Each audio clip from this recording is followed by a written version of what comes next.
성도 여러분, 밤새 안에 주무셨습니까? 어제도 보니까 아침에 새벽에 안개가 많이 끼던데 일찍 또 출근하시는 분들 운전에 좀 조심하시면 좋겠습니다. 268장 예전 찬송 202장 죄에서 자유를 얻게 하면 찬양하며 하나님 예배로 나갑니다. 268장입니다.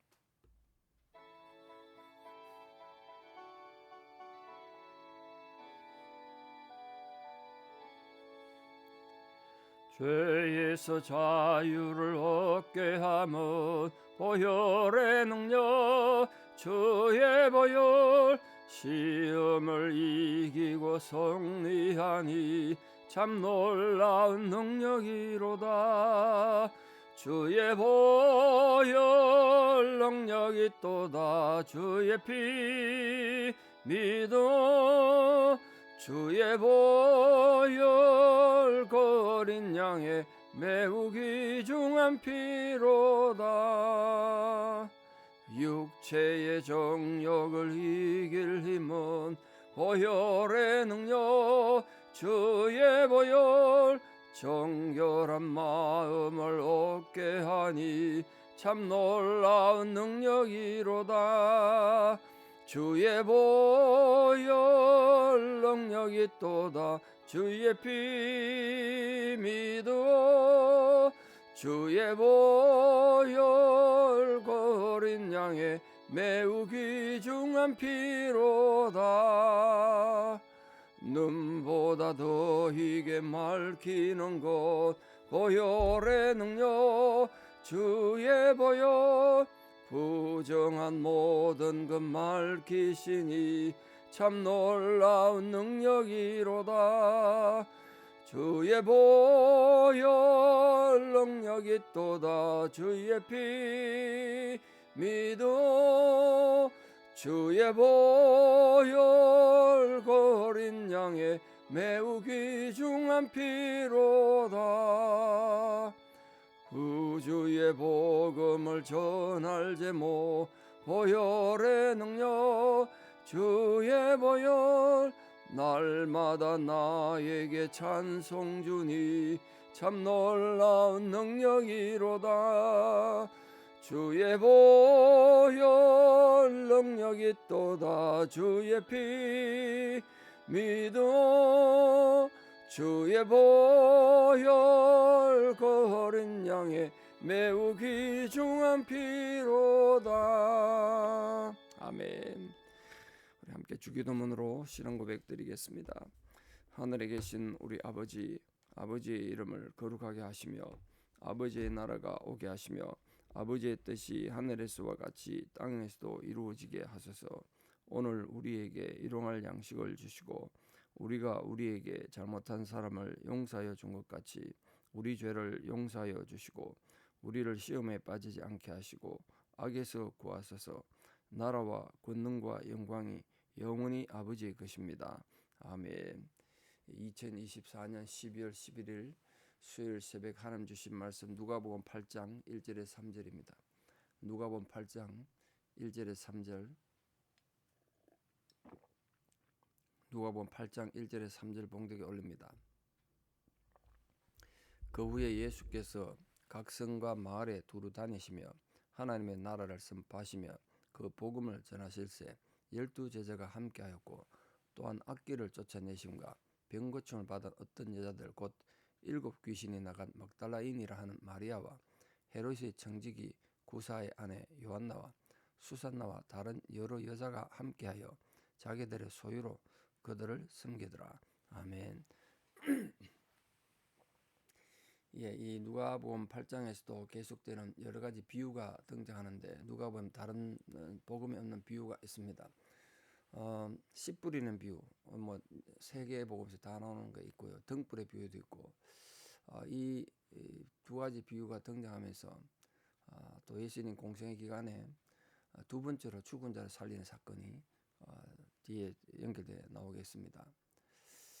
또 귀신 들린 자가 쫓겨나면서 예수님에 대해서 우리 앞에서는 나사렛 예수여 이렇게 예수를 알아봤는데 여기는 지극히 높으신 하나님의 아들 예수요. 귀신도 예수를 알아봤다. 그렇게 나옵니다. 지금까지 예수님의 그 사역 무대는 주로 가버나움 본장에서부터 갈릴리 지방까지는 또 여러 성과 어촌으로 활동 무대가 넓어집니다. 그래서 이때까지 가버나움에서 주로 사역하시다가 이제 예수님 사역이 넓어지면서 예루살렘까지 이렇게 가시게 되겠습니다. 오늘 특히 본문에 예수님이 어떻게 전도하시다고 되어 있냐면 각 성과 마을에 두루 다니시며 그렇게 표현했습니다. 각 성과 마을에 두루 다닌다. 예수님 전도 대상이 도심지만 아니고 교육 수준이나 또 여러 가지 생활 수준도 낮았을 텐데 시골은 당시에 그런 시골도 다 다녔다는 거예요. 그러니까 우리가 전도할 때 대도시 대교회만 대형 교회만 생각하는 정말 문제죠. 한국 교회가 지금 그래서 골병든 거 아닙니까? 대도시에 대형 교회만 지으면 교회가 되는 줄 알고 했는데 지금 와서 보니까 그게 참 착각이죠. 교회가 대형화돼 가지고 내가 대형 교회 다니면 내 믿음이 대단한 줄 착각하는 교인들이 엄청 많아졌죠. 그게 아니잖아요. 하나님 어떻게 그렇게 역사하시겠습니까? 그렇게 복음의 정신을 완전히 도태시킨 거죠. 이게 시골에 어촌에 산골에 그런 데 가서 복음을 전해야 되는데 요즘 그런 게 힘들다는 거예요. 한국은. 예수님이 전도 여행은 예수님이 돌아가신 때까지 계속됐습니다.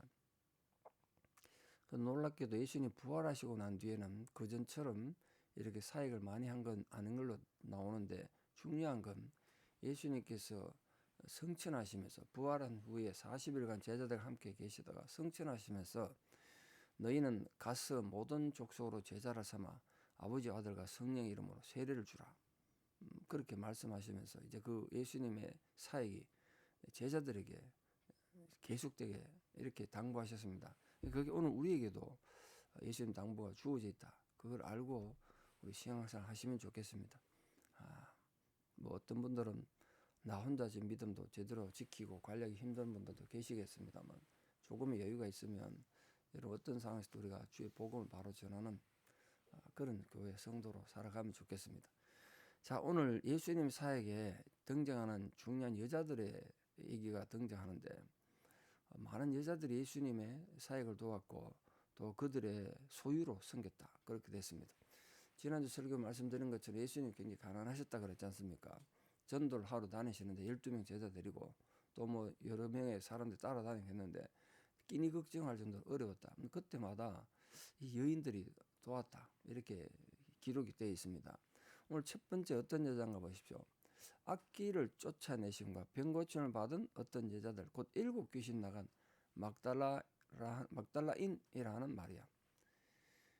자, 이 막달라라는 지역에서 막달라 지역이라 출색 그게 이 갈릴리 호수의 서해안 남쪽 가브나움 조금 밑에 막달라라는 마을이 조그마한 마을이 있습니다. 시골 마을인데 거기 출신의 마리아인데 귀신이 7개나 들렸으니까 육체적으로 정신적으로 얼마나 고통받았고 얼마나 힘들었을까 생각해 보십시오. 거기다가 온 동네에 귀신 들린 여자라고 소문나지 않았겠습니까? 그런데 그 마리아가 예수님을 통해서 치유받았습니다. 그 마리아가 단지 병 고침 받았다는 차원을 떠나서 그 수치심, 젊은 여인이 귀신 들려가지고 천지를 모르고 땅을 휘젓고 다닌 온 동네 손가락질 받지 않았겠습니까? 그 수치심, 그리고 자기가 뼈아픈 과거가 있는 거죠. 그 과거를 극복했다. 예수님 때문에. 어떤 소설에는 막달라 마리아를 예수님의 예인처럼 막 그렇게 황당하게 그리는 소설도 있고 니코스 카잔차키스라는 소설에는 예수님이 이 막달라 마리아와 결혼까지 한 걸로 기록해 놔서 완전 문제를 일으켰죠. 뭐 소설가가 자기 창작해서 쓰는 건 좋은데 어느 수준의 정도는 지켜야 되는데 그 정도를 많이 넘었었더라고요. 그 정도로 성경에 여자들이 예수님 주변에 여자들이 많았는데 가장 중심되는 여자가 이 막달라 마리아였습니다. 왜냐하면 예수님 십자가 못 박히시는 걸 처음부터 끝까지 목격했던 여인으로 마태, 마가, 요한복음에 다 기록되어 있습니다. 그 예수님의 시체가 놓여 있는 거, 그 예수님 장례식에 가서 예수님 시신이 그 무덤 안에 놓이는 걸 직접 봤다. 그 마태, 마가, 누가 다 나온다고요. 안식구 첫날 새벽에 가서 예수님 무덤에 가서 예수님의 장례식이 제대로 안 됐다. 기름을 바르러 가야지. 예수님 시신에 기름 바르러 일찍 출발했던 여인 중에 한 명이었고, 부활하신 예수님이 예수님의 부활하신 모습 최초로 나타낸 보인 사람이 이 막달라 마리아예요. 이렇게 특별한 여인이다 보니까 니코스 카즌차키스 같은 사람은, 작가는 천재적 작가인데 그런 걸 가지고 예수님하고 특별한 관계다 이렇게 생각했나 봐요. 그건 아니겠죠. 그만큼 우리가 알 수 있는 게 뭡니까? 7 귀신이 들려서 과거가 부끄럽고 수치를 겪었던 여인이어도 예수님 만나면 인생이 바로 되고 헌신하는 자가 되더라. 그걸죠. 막달라 마리아. 여러분이 과거에 어떤 아픔이 있고 수치가 있었던 예수님 안에서는 아무 문제가 없는 거예요. 지난주 설교했잖아요. 하나 앞에 서면 똑같은 존재라고. 의인도 없고 죄인도 없고 똑같은 존재라고. 우리끼리 그냥 너희가 잘났느니 내가 잘났느니 너는 죄인이잖아 손가락 자지만 하나님 똑같습니다. 똑같아. 막달라 마리아 같은 과거가 있고 수치스러웠던 여인이 예수님에게 받아들여졌고 예수님의 여제자처럼 가까이서 생활할 수 있다는 게 우리에게 소망이죠. 우리에게도 희망이 있는 거 아니겠습니까? 두 번째, 헤롯의 청지기 구사의 아내 요한나가 등장하는데, 이 천사로부터 예수의 부활 소식을 최초로 전해드린 여인 중에 한 사람이 요한나가, 그리고 중요한 역할을 했잖아요. 그러니까 남편 구사는 헤롯의 재산 관리자로 큰 부자고 관리였습니다. 근데 이 헤롯의 관리와 관리의 부인이 어떻게 예수 제자가 됐는가? 좀 놀랍지 않습니까? 헤롯이 어떤 존재인데요. 예수님을 박해하고 죽이기를 하고 야고보도 죽이고 막 그랬는데 나중에 세례요한까지 죽이고 그랬잖아요.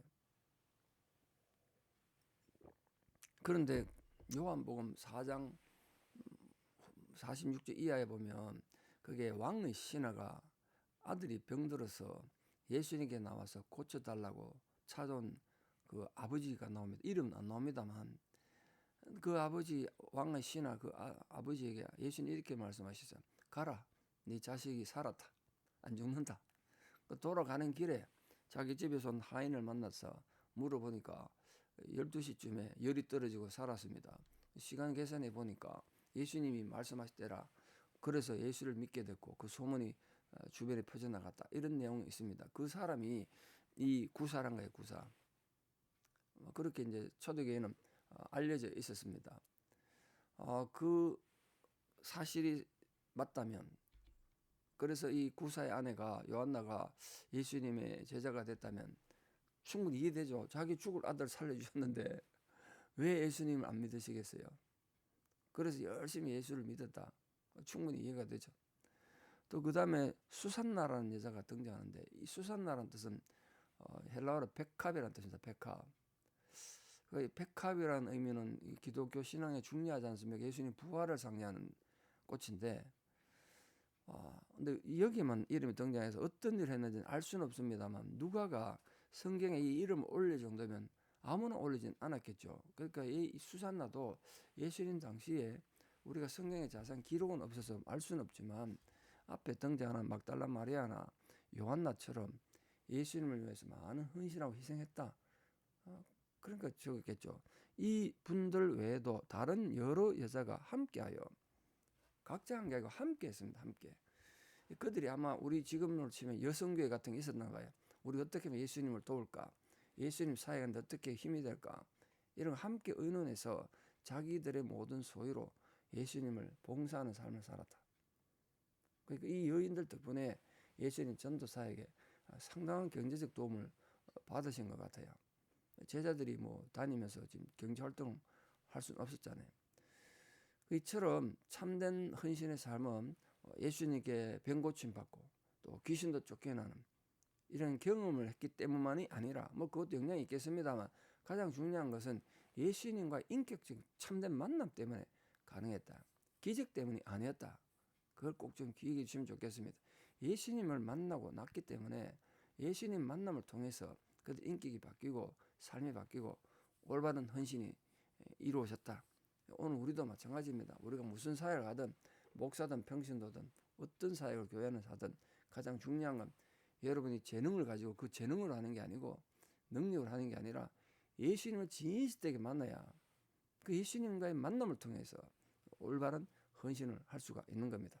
오늘 등장하는 여러 여자들처럼 우리 모든 성도님들도 여러분 삶에 예수님을 바로 만나고 진실되게 만나서 여러분 삶에도 놀라운 변화가 일어나고 기적 같은 사역들이 일어나는 감동이 있기를 진심으로 축복합니다. 기도드리겠습니다. 아버지 하나님, 오늘도 주님은 여러 마을 여러 촌을 다니시면서 하늘나라 천국에 대한 복음을 전하셨습니다. 그 사역이 우리에게도 주어졌다는 것을 알고 우리 또한 멀리 나가서 선교를 못해도 사랑하는 이웃들에게 가까이 사는 친구들에게 주의 복음을 전하는 자들 되기 원합니다. 오늘 본문에 예수님을 돕는 여러 여자들의 얘기가 우리 기록된 것을 보았습니다. 그들의 과거가 아무리 힘들고 어려웠든지 그 관계없이 그 과거가 극복되고 수치심이 극복되고 나니까 그들이 주를 섬기고 헌신하는 자들이 됐습니다. 단지 예수님이 그들에게 기적을 베풀어 주었기 때문이 아니라 그들 인격 깊은 곳에 예수님을 바로 만났기 때문에 그들의 삶이 놀라운 변화를 가져오고 이렇게 헌신하는 삶을 살게 된 줄 믿습니다. 주여, 저희도 주를 진실되게 만나고 깊이 만나고 바로 아는 그런 성도로 남은 생에 살기 원하오니 동일한 위로와 은총이 우리에게도 함께하여 주시옵소서. 이제는 우리 주 예수 그리스도의 은혜와 하나님 아버지의 만극하신 사랑과 성령님의 위로 교통 역사하심이 오늘도 주를 만나 하늘나라의 복음을 바로 깨닫고 주님 앞에 헌신하는 자로 살기를 결단하는 사랑하는 성도님들의 아름다운 신앙의 고백 위에 또 특별히 사랑하는 우리 모든 자녀들 위해 또 무엇보다 자녀들의 병든 육신을 안고 기도하고 또 그 자녀들을 위해 참 눈물로 간구하는 부모님들의 그 애타는 마음들 위해 또 지금도 투병 중인 성도님들 고난당한 모든 자들 위해 이제부터 영원토록 함께 하시옵기를 간절히 축원하옵나이다. 아멘. 오늘 하루도 믿음으로 축복받는 하루 되시기를 축복합니다. 감사합니다.